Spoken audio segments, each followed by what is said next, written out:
Hi everybody, it's Kathy. This is part 3 of our commercial design office project setup. And as you can see, I've been working on this a little bit. I have all of my partitions in my owner's office, my conference room, my open office, and I've extended the workroom a little bit, made it a little bit bigger than the suggested layout that I originally gave you. And then the reception office. You can see that I also have been following my layers. So I have my furniture on my furniture layer, my partitions are on the partition layer, and I've started to add some dimensioning, and I also have the doors and they're on the door layer, and then I have some text. So I'm going to finish dimensioning this plan while you are watching this video, and then we'll move on from the dimensioning as well. So first of all, I do want to make sure that I'm turning off the existing furniture that I have in here right now. So I'm going to go up to I'm in my 0 layer currently, and I'm going to go to my pull down menu under the layers area, and I want to go to the furniture layer and just turn that layer off by clicking on the light bulb. That way my furniture is no longer on and I can work with my partition plan without that getting in the way.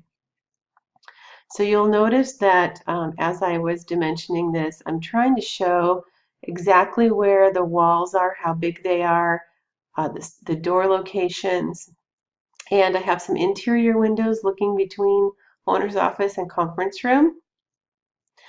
And I want to show the size of those and the location of those as well. And so you'll see that there are some windows and those are dimensioned. And I also have some cabinetry which I've dimensioned. And I'm not worried about dimensioning these exterior windows because those are part of the existing structure, but I do want to dimension everything about the partitions that I'm adding to this plan.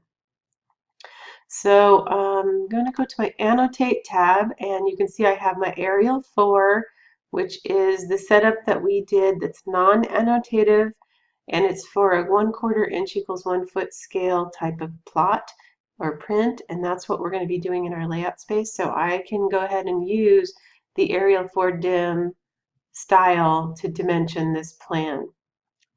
So I'm going to select the dimension, and this is going to be a linear dimension, and I can start to dimension my workroom and where the door is going to be located, and then the rest of the interior space. And I'm just aligning my dimensions in a string all the way through. And then I'm going to go ahead and dimension this interior part of this wall. This is a glass partition, full height. And then I have this arc here. So I want to dimension the radius of the arc as well.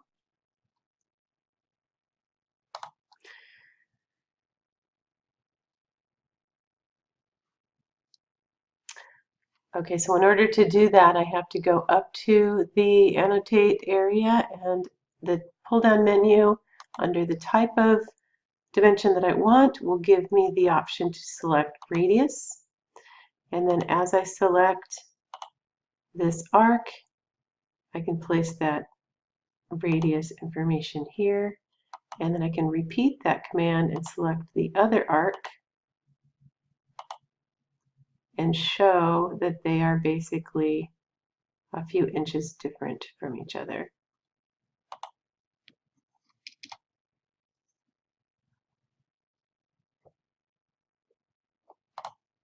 And then I can give it a basic distance. And I'm going to move this one over to this corner here. So you have a basic idea of the distance, you have a basic idea of where the center point would be and the arc that would need to be created to make that wall.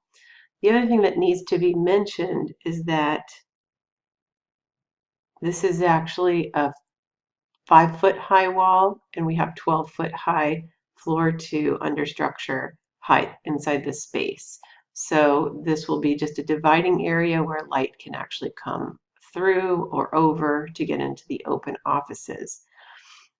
These walls over here are full height glass walls, and then the owner's office has solid walls with gypboard and then some windows inserted in there.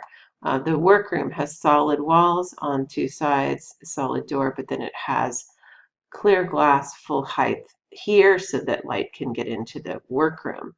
So the most important part about the partition plan is getting the dimensions in and also getting the legend done.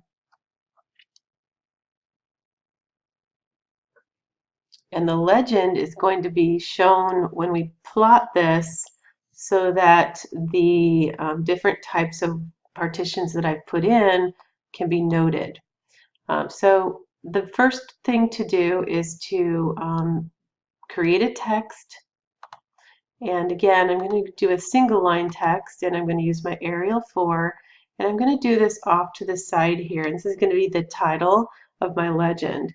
And we can actually create an underline by typing in, first I want to pick the specific start point as right here. The angle of my rotation is going to be 0, so I'm just going to hit enter. Notice down here it's asking me if I want to make my text angled. I do not. I want to keep the default, so I'm going to hit enter. And now it's asking me to type my text. So here's where I can type in some symbols that will create an underline. So if I hit the shift and then the 5, I'm going to get percent, and then U. And that will give me an underlined text. So now I can type in, make sure my capitals are on, legend. And I actually want to call this wall legend. And so you can see that it automatically underlined. So the way that you do that is, again, before you start typing, you're going to put in percent %U and then start typing. Right, so my wall legend title is here. And then what I want to do is create some of these walls. So I'm going to go to my, out of my 0 layer, I want to go to my partition layer, and I'm going to do a rectangle, and this rectangle is going to represent my solid full height walls. And so I'm going to make this 4 feet, tab 4 inches. So this is representing the same type of wall that I have here. This half height partition, this angled or arched wall, actually has a double line on each side. So in order to create that, I can copy this wall. Actually, let's make that an arc instead. So we'll start with the arc command. And we want to do a, let's try the start end radius, or maybe start end length. Let's see, try this one. Okay, so we're just going to do this, start end. Nope, that's not going to work. Let's try a different one. Okay, sorry about that. Actually, the best arc to use is the 3-point arc, which I think is your default arc. So 3-point. So we're going to pick the start and the middle, about here, and the end. And we're going to offset that 4 inches. Or actually, we're going to offset it first by 1/2 inch. 1/2 inch. Then we'll offset it by 4. And then we'll offset it by 1/2 inch again. And so now we have this matching our wall here, and that's going to be our 5-foot high partition wall. And we can finish it off by adding the end of the wall here. Okay, and then we also have these glass walls, and it looks like they've got some 3 little lines inside of them indicating that they're full height glass. See if this one is the same. Yes. So we're going to make that a symbol as well. And I think we can probably create that by using a copy of our initial wall here. And then we'll explode it. And we'll draw a line down the center. And then we'll offset that 1/2 inch in both directions. And so now we've created a similar symbol that we have here to show our full height glass. And do I have any other walls that I need to show? I have the outer walls. The ones around the outer sides and the back of this building are actually demising walls. They have offices on the sides of them and behind them, and then this is the exterior wall going across the front, and that would be an exterior corridor. So if we wanted to show these walls as well, again, I went ahead and offset the initial XREF wall another 2 inches to show that this is the demising wall. So if I wanted to show those, I would go and change that to my base plan layer and do another rectangle. And I want this one to be 4 feet, tab 4 inches. And then I'm going to explode it. And I'm going to offset that outside line by 2 inches.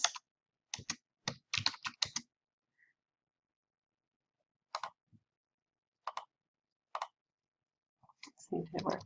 And so this is now going to be, I can extend this up, this is now going to be the symbol for my demising wall. And then I can copy, or sorry, we'll just draw another rectangle. I'm going to line it up with this, with my tracking. And again, it's going to be 4 feet, tab 4 inches. And this one I'm going to hatch with a solid hatch, and that's going to indicate my exterior wall. So now I have all of the wall symbols created, and the next thing I would do is to use my text and tell the person who's reading the plans exactly what these symbols stand for. Okay, so I want to put in the information about what each of these symbols stands for, and I'm going to be going to the text layer to start with. So I want to be in the text layer, and I can go to annotate, and if I use single line text, I can start my text, I can justify my text, and I want it to be middle left justified, or you can select it here, and I'm going to start right there with a 0 rotation, and this is going to be full height partition, which means it goes all the way to the ceiling.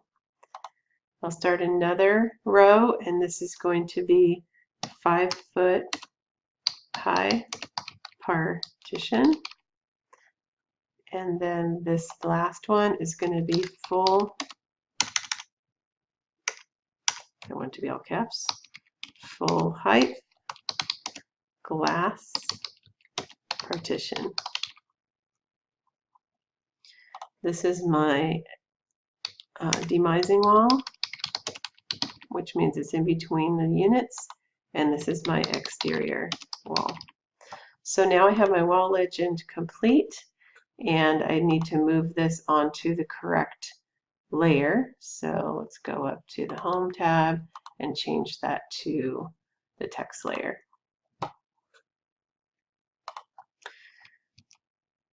Okay, so basically my partition plan is complete. I have all of my walls in and my legend complete.